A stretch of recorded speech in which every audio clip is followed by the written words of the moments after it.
बिस्मिल्लाहिर्रहमानिर्रहीम। अस्सलाम वालेकुम। सुप्रीम कोर्ट से मैं हूं इब्रार हुसैन अस्तोरी और नाज़रीन, चीफ जस्टिस काजी फाइज़ ईसा की अदालत में आज मुनाल रेस्टोरेंट और उसके साथ साथ दो और रेस्टोरेंट हैं, ला मुंताना और सनशाइन हाइट्स, जो मार्गिला नेशनल पार्क पर कायम किए गए थे, उनको गिराने से मुतल्लिक, वहाँ से ख़त्म करने से मुतल्लिक नज़रसानी दरख्वास्तों पर समाअत थी।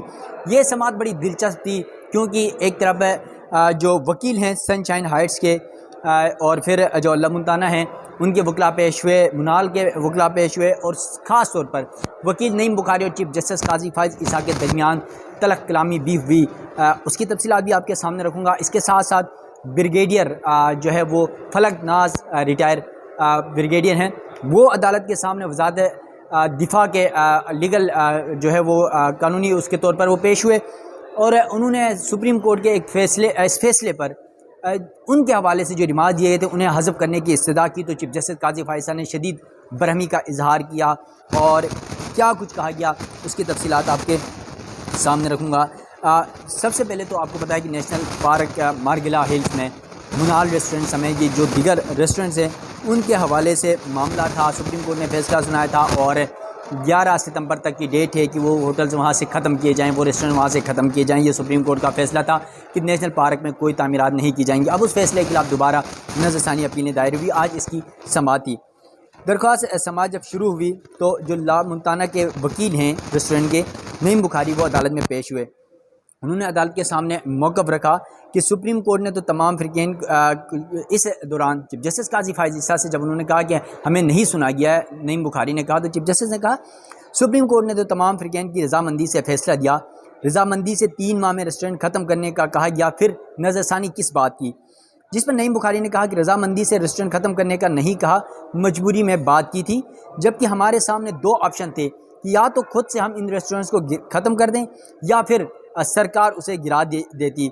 इसके अलावा उन्होंने कहा कि मेरे मुवक्किल doctor Amjad Mohammad Amjad 86% shares holder हैं, जिनको सुना ही नहीं है। ये वो डॉक्टर अमजद हैं जो परवेज़ मुशर्रफ की पार्टी के चेयरमैन थे, फिर बाद में उन्होंने PTI ज्वाइन किया। इस पर भी दिलचस्प रिमार्क्स हुए। उनके हवाले से कोशिश की गई काजी फाइज़ ईसा साहब की जानिब से कि इमरान खान या PTI के साथ इसको जोड़ा जाए, लेकिन कुछ हासिल हुसूल नहीं हुआ, तो फिर मामला दूसरी तरफ मुड़ गया। इसकी तफसीलात भी आपके सामने रखूँगा आगे जाके। अब सुप्रीम कोर्ट में वकील नईम बुखारी ने कहा कि सुप्रीम कोर्ट ने जब फैसला दिया मेरे मुवक्किल मुल्क से बाहर थे। इसके अलावा कहा कि ला मुंताना के मुख्तलिफ शेयर होल्डर्स हैं, हमें मौसर हक समाअत नहीं दिया गया। फिर माजी में FIA रेस्टोरेंट मालिकान के खिलाफ तहकीकात कर चुकी है और तहकीकात में निकला कि मालिकान ने कोई जुर्म नहीं किया है। जिस पर चीफ जस्टिस काजी फाइज़ ईसा ने कहा, mister Bukhari are you serious? उन्होंने कहा कि FIA का इससे क्या काम है? कई बार लोग अपने खिलाफ खुद भी केस करवा लेते हैं और फिर लाइसेंस की तजदीद न होने पर FIA से तहकीकात करवा लें, कोई जुर्म नहीं। आप रियासत से जो सर्विसेज लेते रहें, इम्प्रेस हूँ। फिर चीफ जस्टिस और काजी फाइज़ ईसा और जो नईम बुखारी हैं, इन दोनों के दरमियान इस बात पर तलख कलामी हुई, तलख जुमलों का तबादला हुआ। चीफ जस्टिस ने कहा FIA का इस सारे मामले पर क्या इख्तियार है? नईम बुखारी ने कहा मेरे मुल्क में कई बार जिनका इख्तियार नहीं था वो बहुत कुछ करते रहे। फिर 1954 में क्या होता रहा वो भी सबको मालूम है। चीफ जस्टिस काजी फाइज़ ईसा ने इस बात पर गुस्से का इजहार करते हुए कहा, आप हमारी पैदाइश से पहले के वाक़यात बताकर हम पर अंगुली ना उठाएं। नईम बुखारी की जानिब से कहा गया कि आप आवाज़ ऊंची करके समझते हैं मैं डर जाऊंगा, तो मैं डरने वालों में से नहीं हूं। मैं ऊंची आवाज़ से किसी सूरत नहीं डरूंगा, क्योंकि आपने खुद बट्टो रेफरेंस में लिखा माजी में क्या होता रहा है। जिस पर जस्टिस जमाल मंदुखेल ने इंटरप्ट किया, क्योंकि मामला जो है वो ज़्यादा तलख कलामी की तरफ जा रहा था। तो जस्टिस जमाल मंदुखेल ने कहा, बुखारी साहब हमने चले अपनी गलतियां मान ली, आप भी अपनी गलती मान लें। फिर चीफ जस्टिस ने कहा यह बुनियादी हुकूक का मामला है, नेशनल पार्क में जानवरों के हुकूक हैं। हाई कोर्ट का फैसला मौजूद था, फिर भी आप कमर्शल सरगर्मियाँ नेशनल पार्क पर करते रहे, आप कवानीन की खिलाफ वर्जी में रेस्टोरेंट चलाते रहे। जिस पर नईम बुखारी की जानिब से अदालत को बताया गया कि हमारे पास लाइसेंस मौजूद था जिसकी बुनियाद पर हम रेस्टोरेंट चला रहे थे। तो चीफ जस्टिस ने कहा पढ़ें ज़रा, वो 11,000 सालाना फ़ीस वाला लाइसेंस था, ये 1999 के फ़ीस थी। नईम बुखारी ने जवाब दिया।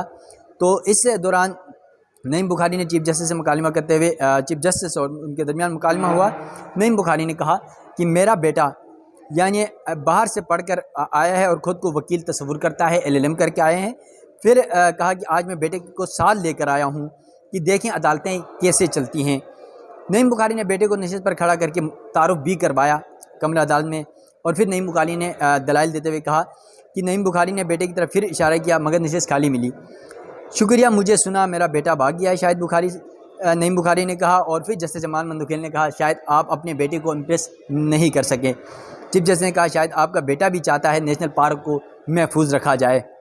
उसके बाद सुप्रीम कोर्ट ने इस मामले पर जो नज़रसानी दरख्वास्तें थी उस पर फैसला महफूज किया। इस दौरान जो है वो समाज में जब ख़त्म होने लगी तो वकील नईम बुखारी ने चीफ जस्टिस से माज़रत कर ली और कहा कि मैंने ऊंची आवाज़ में बात की, इस पर माज़रत ख्वाह हूँ, मुझे ताजुब हुआ था कि ये आप ऐसा क्यों कर रहे हैं। चीफ जस्टिस ने कहा और कहा कि बतौर जज हमारी तकलीफ दा ड्यूटी है, चुपते सवालात पूछना हमारी फ़राइज़ में आता है। इस दौरान चीफ जस्टिस की जानिब से फिर रिमार्क दिए गए, अगर कोई झुंपड़ी बना ले तो फ़ौरन गिरा दिया जाता है। मौसमियाती तब्दीली से मुल्क तबाह हो गया, लेकिन यहाँ मकसद सिर्फ पैसा कमाना होता है। छोटा सा खोखा बनाने की इजाज़त क्या मिली, लोगों ने बड़े बड़े महल बना दिए। और फिर इस दौरान वज़ारत दिफा के जानिब से जो director legal brigadier retire Falaknaz अदालत में पेश हुए, ये वही रिटायर ब्रिगेडियर हैं जिनके हवाले से जब ये केस चल रहा था तो फ़ाइल लेकर गायब होने के मामले पर आपको पता है कि बड़े सवालात उठाए गए थे, लेकिन ये न वो फ़ाइल आई थी न ये खुद पेश हुए थे। तो आज अदालत के सामने अपने वो रिमार्क्स जो अदालत की जानिब से कहे गए थे उन्हें हज़फ करने के लिए आए थे। इस दौरान फलकनाज ने अदालत को बताया कि अदालत ने मेरे हवाले से जो रिमार्क दिए उसकी वजह से मुझे दिली दुख हुआ। अदालती रिमार्क्स में कहा गया कि कोर्ट मार्शल होना चाहिए, कोर्ट मार्शल का फ़ौज में पूरा तरीक़ाकार मौजूद है। एक जनरल की राय पर भी जो है वो कोर्ट मार्शल नहीं हो सकता है, फिर कोर्ट मार्शल के लिए कानूनी तरीक़ाकार भी मौजूद है।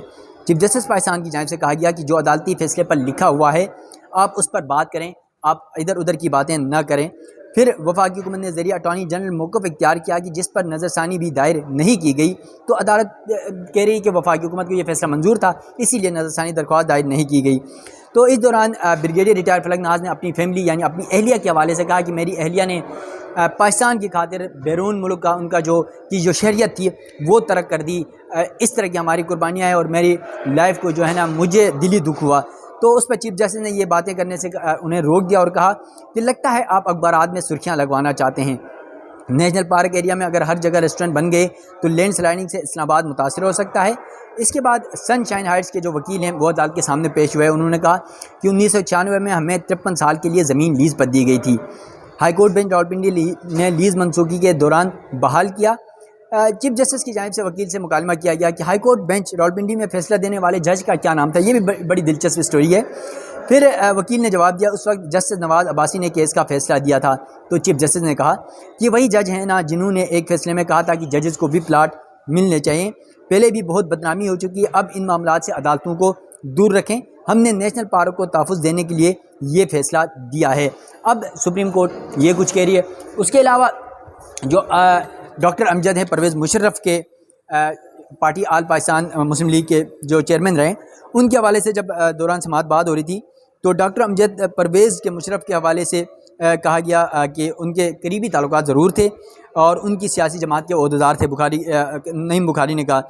इस पर जस्टिस जमाल मंदुखेल ने कहा मुशर्रफ के अलावा बाद में वो PTI में भी तो गए थे, उनके मज़ीद भी लिंक्स होंगे। जस्टिस जमाल मंदुखेल ने ये बात की और फिर कहा कि जनरलों के साथ लोग जो है वो चिपक जाते हैं। चीफ जस्टिस ने कहा हमें अब आपको आइन में लाना पड़ेगा क्योंकि यहाँ आपका बेटा भी ला करके आया है और वो भी यहाँ पर मौजूद है, तो वो भी देखे।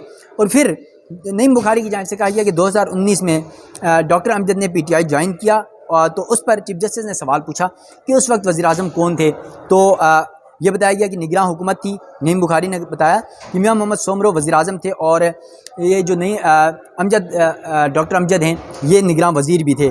चेयरमैन आल पाकिस्तान मुस्लिम लीग रहे हैं और फिर उनके बाद ये वज़ारत भी रही है और उनके बड़े ताल्लुकात थे। चीफ जस्टिस काजी फायज़ा की जानिब से कहा गया और फिर कहा कि बुखारी साहब यहाँ प्रोपेगेंडा ना करें, अपना केस आर्गो करें। आपने अगर तकरीर करनी है तो बाहर जाएँ, वहाँ पर मीडिया मौजूद है, आप जितनी तकरीर करना चाहें कर सकते हैं। और फिर आप हर बात पर नाराज़ हो जाते हैं। आप लाइसेंस जो हम बार बार मांग रहे हैं आप वो नहीं दिखा रहे हैं। और फिर आप देख सकते हैं कि किस तरह मार्गला हिल्स में नेशनल पार्क को हमने तहफ़्फ़ुज़ देना है और फिर कहा गया कि यहाँ पर छोटी छोटी झुंपड़ियाँ होती हैं तो उन्हें गिरा दिया जाता है और फिर ये सब कुछ हो जाता है। नईम बुखारी और चीफ जस्टिस काजी फायज़ा के दरमियान ये तलब कलामी हुई। ब्रिगेडियर रिटायर फलकनाज अपने हवाले से रिमार्क्स हज़फ करने के लिए आए थे। उन्हें कहा गया कि आपने जिस तरह की बातें की आपके खिलाफ तो हम तौहीन अदालत की कार्रवाई भी कर सकते हैं। चीफ जस्टिस काजी फायज़ा ने ये रिमार्क दिए और फिर जो है आखिर में जस्टिस जमाल मंदोखिल ने इंटरप्ट करते हुए कहा कि आप अगर अपने हवाले से कोई माफ़ी मांगने आए हैं तो आप माफ़ी मांगें और चले जाएं, मामले को ना बढ़ाएं। और फिर वो भी थोड़ा सा गोल मोल करके वो चले गए, उनके हवाले से कोई ऐसी चीज़ नहीं हुई। तो आज फिर सुप्रीम कोर्ट ने इस केस के फैसले को महफूज कर दिया है नज़रसानी अपीलों को मुमकिन तौर पर, क्योंकि यह फैसला पहले आ चुका है। सुप्रीम कोर्ट ने नेशनल पार्क मार्गिला हिल्स में कायम तमाम रेस्टोरेंट्स को गिरा देने या खुद से बंद करने के अहकाम दिए, उस पर अमल दरामद शुरू हो चुका है और फिर डेट भी उसकी तकरीबन करीब आ चुकी है। तो इस सिचुएशन में नहीं लगता कि सुप्रीम कोर्ट ऐसा कोई दोबारा फैसला दे। अदालत अपने फैसला ले पर अमल दरामद कराती हुई नज़र आ रही है। अब अदालत ने फैसला महफूज किया है। इस फैसले केस का फैसला जब बताया जाएगा, सुनाया जाएगा, तो उस हवाले से जो तफसीलात होंगी वो भी आपके सामने रखेंगे। सुप्रीम कोर्ट से अपने मेज़बान इब्रार हुसैन अस्तूरी को दीजिएगा इजाज़त। अल्लाह हाफिज़।